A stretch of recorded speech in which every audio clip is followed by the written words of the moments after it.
Bom dia, boa tarde ou boa noite, porque eu não sei a hora que vocês estão assistindo aqui esse vídeo, né?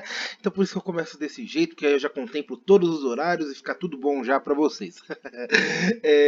Quem tá falando é o professor Vinícius, com mais uma aula da minha oficina do Tio Patinhas, minha eletiva de educação financeira, que eu ministro para meus alunos do 9º ano e também do 1º ano do ensino médio, né? Mas se você não for meu aluno e caiu aqui nesse vídeo e quer continuar assistindo ele aí até o final, pode assistir à vontade, sem problema nenhum. Eu espero que você goste do conteúdo, tanto quanto eu espero que os meus alunos gostem do conteúdo aqui ministrado, que é feito especialmente aí para eles, né? Mas sem mais delongas, sem mais enrolações, vamos aí ao vídeo, vamos aí à aula, né? Nessa aula eu vou falar um pouquinho para vocês, né? Como contos de fadas podem nos ajudar a compreender um pouco como funciona a economia e organização pessoal, principalmente, né? E para a gente abrir essa aula, eu vou citar aqui o meu escritor favorito, o J.K. Chesterton, né? Eu uso ele em várias aulas aí, vocês já devem ter visto em outros vídeos, né? Então, coloquei essa frase aqui. Essa frase já foi usada por outros autores também, como Neil Gaiman e o autor do livro 3 minutos antes da meia-noite, né? Ou para meia-noite, agora não estou lembrado o título exato, né? Tem uma adaptação cinematográfica no Netflix desse livro, né? 3 minutos para meia-noite, muito boa. Muito bom o filme, muito bom o livro, aconselho muito a leitura e aconselho muito que assista também aí o filme, tá? E essa frase é utilizada de epígrafe nessas obras. O que seria uma epígrafe? Uma epígrafe seria uma frase que vem antes do texto do autor, né? Que causa impacto, gera impacto e já coloque a pessoa a par aí da onde ela está pisando, né? Do que vai vir pela frente aí, né? E no livro Coraline, do Neil Gaiman, que é um livro que é um conto de fada, né? Um Alice no País das Maravilhas moderno, se assim podemos dizer, né? Tem essa epígrafe e também no livro 3 minutos para a meia-noite, né? Também tem essa epígrafe, que diz o seguinte: contos de fadas são mais que verdadeiros. Não porque eles nos dizem que dragões existem, mas porque eles nos dizem que dragões podem ser derrotados. Né? Que é essa frase do G.K. Chesterton, né? Gilbert Keith Chesterton. Se eu não estou enganado agora, ele falou isso no livro Ortodoxia, né? Ou Tremenda Trivialidade. Agora eu não estou muito bem lembrado do livro que ele disse, mas um desses dois. E por que eu coloquei essa frase, né? Contos de fadas são mais que verdadeiros. Não porque eles nos dizem que dragões existem, mas porque eles nos dizem que dragões podem ser derrotados. Por que eu coloquei essa frase? Porque a gente pode entender, né, a gente pode tirar dessa frase que, ao contrário do que muitos pensam, né, do que dizem as más línguas, contos de fadas não são para acovardar as crianças para seguir regras, mas para ensinar elas que mesmo em um mundo insano, onde árvores gritam e corvos riem de toda pretensão, né, bruxas fazem magia, dragões soltam fogos, né, árvores dão frutos de chocolate. Seria bom. Mesmo no mundo insano, um herói que esteja são nesse mundo insano, né, andando são, com a sua centralidade, com a sua normalidade, mesmo que seja pequeno como um hobbit, cometa erros, né, na sua trajetória, o que é absolutamente normal, pode vencer os dragões, os perigos da vida, né? Pois como o Padre Brau diz, tolo é o homem que acha que na Terra Encantada não há perigos. Uma vez conversando com uma amiga em um antigo emprego meu, ela me disse que a vida não era um conto de fada. Discordei prontamente com isso que estou explicando a vocês aqui em mente, né? Dizendo a ela: a vida é sim um conto de fada e está cheio de bruxas, demônios e dragões para enfrentarmos, sejam externos, né? Dentro de nós mesmos, nossos próprios demônios, nossos próprios monstros, nossas próprias angústias, ou interiores, né? E os contos de fadas, eles nos ajudam aí a enfrentar esses demônios, né? A vencer esses dragões, né? Eles mostram pra gente que há possibilidades, né? Para se vencer esses dragões. Por isso que eu iniciei essa frase nessa aula que eu procuro aqui falar do porquê que os contos de fadas podem te ajudar, né, a juntar dinheiro, a ter uma educação financeira melhor, a entender determinados conceitos, etc. E pensando nessa frase, nisso que falei no slide anterior, decidi fazer essa aula, né? Como eu já disse, dizendo como esses contos podem ser bons até para nos ajudar a desenvolver habilidades que nos ajudem a ter uma boa vida financeira, e não só uma boa vida financeira, como uma boa vida de forma geral, né? Uma vida mais plena, mais feliz, quem sabe, né? E quais são essas competências? Seriam responsabilidade, entender de limites, paciência, saber ouvir, dentre outras habilidades e competências aí que a gente pode tirar aí desses contos de fadas, dessas histórias milenares aí, para nos ajudar na nossa trajetória na vida aí, né? Existem livros importantes sobre investimentos, por exemplo, que bebem um pouco desses contos para explicar certos conceitos, como o High Returns from Low Risk. Desculpa se minha pronúncia não está muito boa, né? Esse é o livro de um polonês chamado Pim Van. Eu não consigo pronunciar o último nome dele, então peço perdão para ele aqui. Tá aí escrito, vocês podem ler. Infelizmente, esse livro não tem uma tradução, né? Eu não consegui encontrar uma tradução desse livro, mas ele é um livro muito bom, né? E é por isso que eu volto aqui a dizer para vocês: larguem a mão da preguiça e aprendam, procurem aprender um outro idioma. Se esforcem para aprender um outro idioma, seja inglês, francês, japonês, não importa, porque o Brasil tem uma defasagem ainda muito grande no mercado editorial, né? A gente tem um atraso aí de mais de 20 anos, né, a ser suprido, né? E se você sabe outra língua, se você sabe outro idioma, você consegue suprir esse atraso aí, você consegue pegar mais fontes relevantes e acadêmicas aí para você poder ler e se desenvolver, né? Nesse livro, a Fábula da Tartaruga e a Lebre, nesse livro, a Fábula da Tartaruga e a Lebre é utilizada para explicar como uma estratégia voltada ao longo prazo e com ações de baixo risco, peço desculpa pelo erro de digitação aqui no volta a longo, né, que é voltada ao longo prazo, e com ações de baixo risco podem ser mais vantajosos do que assumir riscos elevados e uma estratégia voltada a curto prazo, né? E esse livro ele tem várias ilustrações da lebre da tartaruga, né, para explicar aí como você forma uma estratégia voltada ao longo prazo com ações de baixo risco que seja com retornos tão altos quanto se você estivesse assumindo um risco muito grande, né? É um livro aí que eu aconselho muito vocês procurarem, né? A lerem, que é um livro muito bom, eu indico bastante, né? E existem outros contos além da Tartaruga e a Lebre que também falam, que também pode ser utilizado para nos ensinar, né? Alguns conceitos de economia, como administrar nossa vida e etc. Como por exemplo a fábula da formiga e a cigarra, né? E o que essa fábula da formiga e a cigarra pode nos explicar?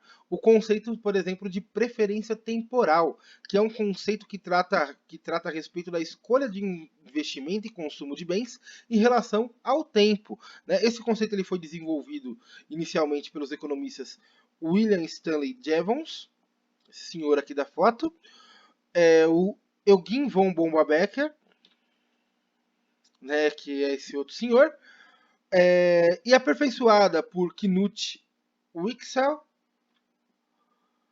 Frank Albert Vetter, Ivan Fischer e Ludwig von Mises, né? Aperfeiçoaram aí esse conceito. Eu vou dar mais ou menos uma resumida aí, uma pincelada no que seja esse conceito, né? Depois vocês vão pesquisar aí mais profundamente. Vou colocar até como uma atividade aí para vocês fazerem sobre isso.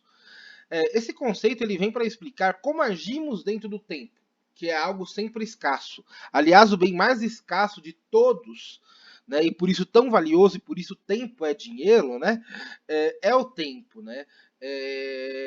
A única certeza que a gente tem na vida é que a gente vai morrer, que a gente acaba, infelizmente, né? Por isso que a gente tem que saber administrar bem esse tempo aí para ter ganhos positivos, para ter uma vida mais plena, para ter uma vida boa, né?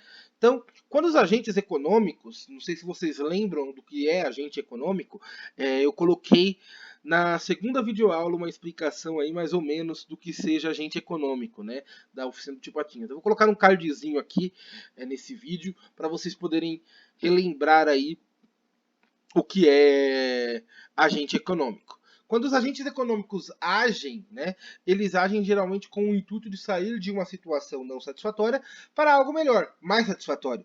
Aqui a gente não faz juízo de valor quando a gente trata de economia, né?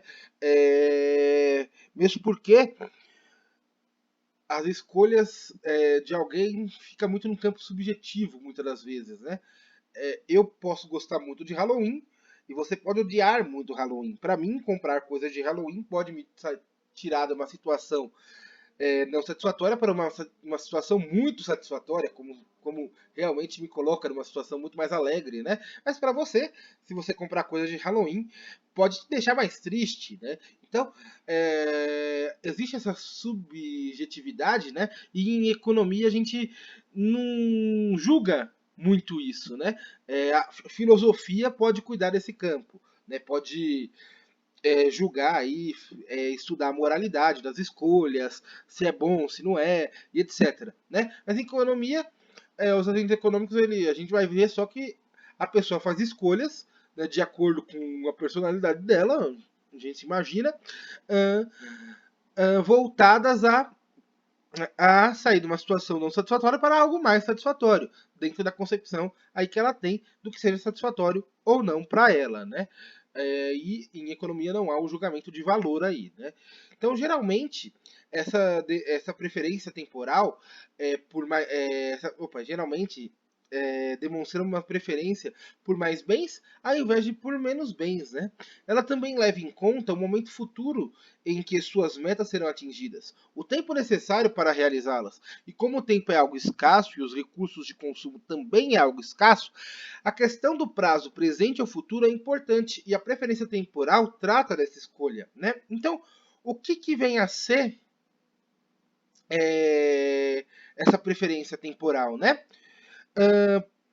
Como a fábula da formiga e a cigarra pode nos ajudar a entender esse conceito, né? Quando uma pessoa tem uma baixa preferência temporal, ela é mais poupadora, mais prudente, né? Porque ela consegue postergar aí os seus gastos, a sua satisfação por um tempo futuro, né? Então ela se torna mais poupadora, mais prudente, como a formiguinha da fábula que trabalha e poupa no inverno para ter a bela recompensa no verão. E quando a preferência temporal da pessoa é muito alta, ela já é como a cigarra da fábula, que prefere viver os momentos e ter uma satisfação imediata ou mais rápida do que manter uma vida equilibrada, né? Porque ela prefere o momento atual, ela prefere satisfazer os seus prazeres atuais, né? E é disso que o conceito de preferência temporal vai explicar aí, né, como funciona aí a escolha. Tem pessoas que têm baixa preferência temporal e por isso que elas conseguem poupar mais, e tem pessoas que têm alta preferência temporal, por isso que por isso que elas não conseguem poupar tanto, né? E outro livro que trata de educação financeira e conto de fada é Eu Mereço Ter Dinheiro, do senhor Reinaldo Domingos. Nesse livro, né, ele usa as princesas para ensinar alguns conceitos importantes, né, como, por exemplo, despertar, né, que ele tira da Bela Adormecida. Aqui o autor diz que não podemos ser acomodados como a Bela Adormecida e devemos acordar para fazer um trabalho de reavaliação sobre o seu passado e sobre os seus objetivos para tomar as rédeas de sua vida financeira, onde o autor explica que temos que olhar mais do que enxergar, fazer mais por nós e trabalhar o mindset, a nossa mente, para não se acomodar, né? Bato sempre nessa tecla nas aulas, né? Da mente, para você poder fazer boas escolhas, né? Então, o autor também ele vai bater nessa tecla aí do psicológico, né? Que a gente deve olhar também para nossas conquistas com gratidão para aproveitar-se bem do presente enquanto deixa o futuro um pouco mais seguro, né? Então aí é a lição que ele tira da Bela Adormecida, o despertar. E ele também tira uma outra lição de um outro conto de fada, que não é mesmo a princesa, né, a Caixinhos Dourados, que é a lição do merecimento. Por quê? Porque na história de Caixinhos Dourados, né, ela invade, sem ser convidada, a casa de 3 ursos. Logo por esse ato impulsivo e imprudente, ela leva uma baita bronca. Disso, o autor tira a seguinte lição: as pessoas compram o que não precisariam comprar e não olham além dos pequenos desejos. Devemos olhar os maiores desejos e como realizá-los, e listar os sonhos de curto prazo até um ano, médio prazo acima de 10 anos e longo prazo para a aposentadoria, porque assim vamos merecer os resultados e não vamos viver só do imediatismo, né? E aí, pessoas, eu volto a lembrar vocês que tem uma aula que eu ensinei o Bullet Junior e o Kakebo, né? Que é justamente para vocês poderem traçar essas metas, esses objetivos e organizar aí a vida financeira de vocês. Eu espero que os meus alunos já estejam fazendo o Kakebo deles ou o Bullet Junior, o Bullet Journal deles também, tá bom? Então, vamos ao próximo slide. E tem também o planejar com Cinderela, né? Onde ele fala que ele não sabe se a Cinderela realmente perdeu o sapatinho ou se foi proposital, né? Ela pode ter sido uma grande estrategista, brinca o autor. A hipótese, apesar de pouco provável, é usada por Domingos para introduzir no capítulo a importância de se realizar um planejamento, onde ensina que devemos fazer uma análise profunda para saber se temos habilidades que podem somar mais renda ao orçamento. Né? Precisa planejar a relação com o dinheiro e respeitá-lo para conseguir sua autonomia. Porque estudar educação financeira, como eu disse lá na primeira aula, é, acima de tudo, gerar autonomia de verdade em você. Porque quanto mais liberdade econômica você tiver, quanto mais autonomia com o seu dinheiro você tiver, quanto mais você saber controlar o seu dinheiro, menos escravo você será. Tanto dele quanto das pessoas, né? Então, por isso que é importante esse tipo de conhecimento, né? E por isso é sempre bom entendermos que todo momento estamos aprendendo e que aqueles contos de fadas que adorávamos quando crianças ensinam muito e não só a alfabetização e nem como disse no começo da aula, são para amedrontar as crianças para que elas sigam apenas regras. Aliás, esse equívoco se encontra também na noção de pecado, que a modernidade pode fazer parecer como algo que quer toler a liberdade individual. Porém, se pararmos para refletir sobre cada pecado capital, vemos que não cometê-lo, de certa maneira, é ser um pouco mais livre. Como assim, professor, você deve estar pensando, né? Como essa noção de pecado pode nos deixar mais livre, né? Vamos ver aqui no próximo slide mais profundamente aí cada pecado e o que ele nos impede, né? Vamos falar um pouquinho sobre eles, vamos pensar aqui sobre eles. Por exemplo, o pecado da gula. O que é a gula? É comer demais, comer exacerbadamente, como se morresse, como se soubesse que ia morrer amanhã, por exemplo, como minha mãe costuma dizer para mim. O que esse pecado causa? Ele trava o seu corpo, ele trava as suas articulações, ele faz com que você não consiga se mover, não consiga realizar as suas coisas, né? E qual que é o outro pecado, né?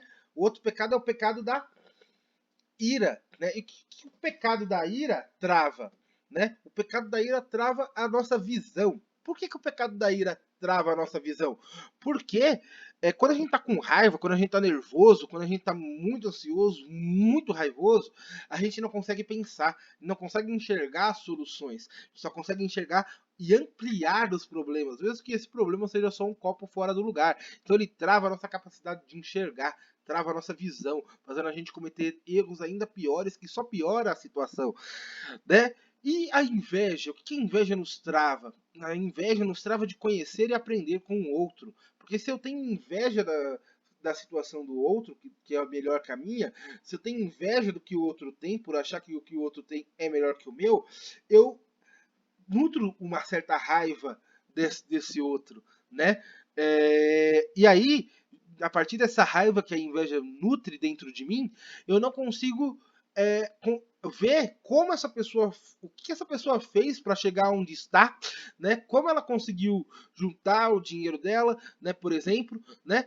E começo a maldizer, a maledicência, a me embeber de ira também, né? Então A inveja trava a gente de poder conhecer e aprender com o outro, né? E a vaidade? Por que a vaidade trava a gente, né? O que trava a vaidade? A vaidade, ela trava a nossa liberdade e aprendizado. Em que sentido, né? No sentido de que quando uma pessoa é muito vaidosa, ela, ela quer viver para agradar a imagem que o outro tem dela. Não viver plenamente a sua própria personalidade. Esse é o grande problema da vaidade, né? Não é que aí eu quero ficar bonito, não sei o quê.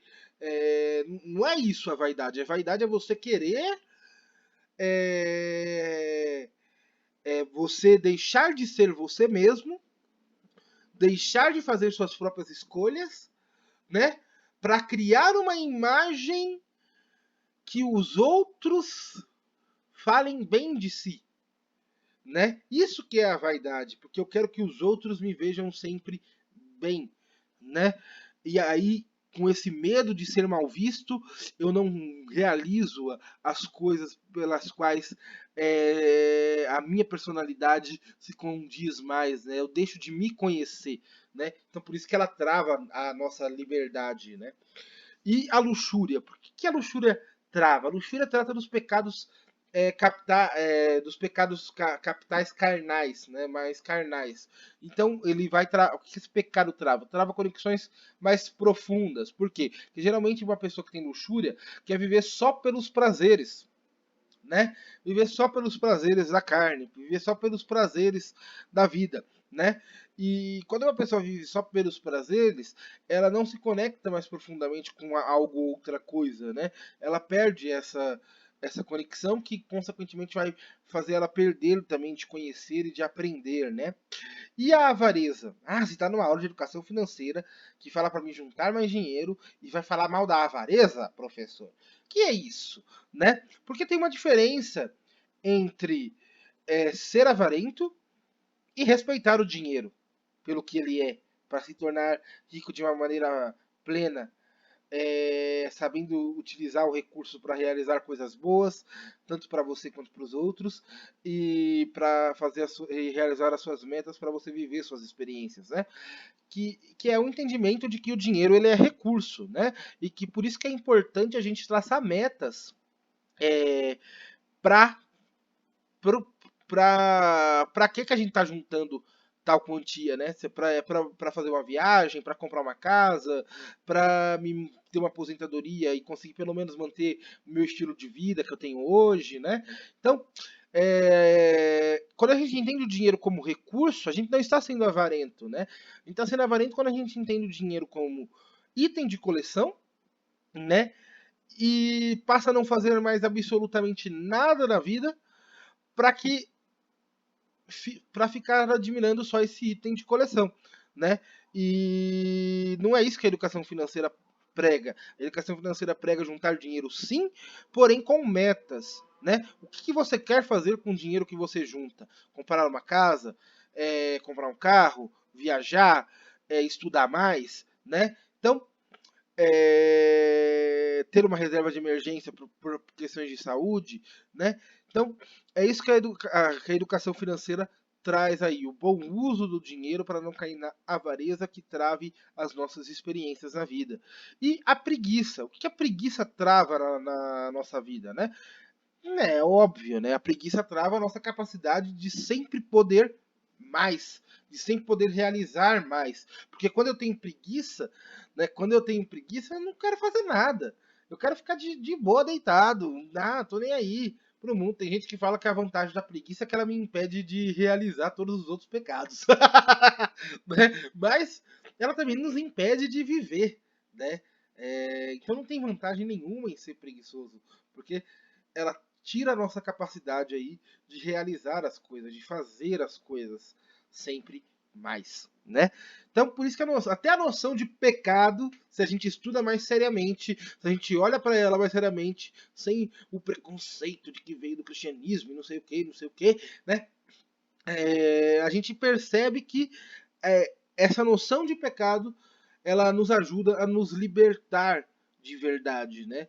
Ter uma vida mais plena, mais alegre, mais sadia, talvez quem sabe, né? E por que estou fazendo essa aula? Como eu já dei umas pistas aí dos motivos, né? Primeiramente para mostrar que até de um conto infantil podemos retirar conhecimento que seja prático e positivo para nossas vidas. Com alguns personagens, como o Tio Patinhas, como já vem mostrando nessas aulas, podemos tirar lições valiosas para nosso desenvolvimento. E também monto essa aula para lembrar que existem os tipos de conhecimento. Aí quem também tem aula de filosofia comigo vai entender melhor, né? Eu vou até colocar no cardzinho aqui essa aula, a playlist de filosofia para vocês, quem quiser assistir, ir lá assistir, tá bom? Que são os conhecimentos tácitos, científicos, senso comum, filosófico, e que agarrar-se só em um deles pode fazer perder respostas para determinadas questões que determinado tipo de conhecimento não pode responder. E além disso, pode fazer você cair no perigo da ideologia. Por isso montei essa aula para mostrar como contos de fadas pode nos ajudar a entender aí melhor como se planejar, como se organizar, certos conceitos de economia e etc, né? E por fim, agora as questões, né, que eu estou colocando no vídeo também aí para ficar mais fácil de vocês fazerem, é só pausar aqui nessa parte e já responderem no caderno, né? Vou ler a 4 porque infelizmente a foto do Tipatinhas cortou, né? Escolha um conto de fada e explique como ele pode te ajudar a melhorar em algo. E é isso, pessoas, por essa aula é só. Até a próxima. Muito obrigado por terem assistido. Um bom dia, uma boa tarde e uma boa noite para vocês. Porque eu não sei a hora que vocês viram esse vídeo. E até o próximo. Tchau, tchau.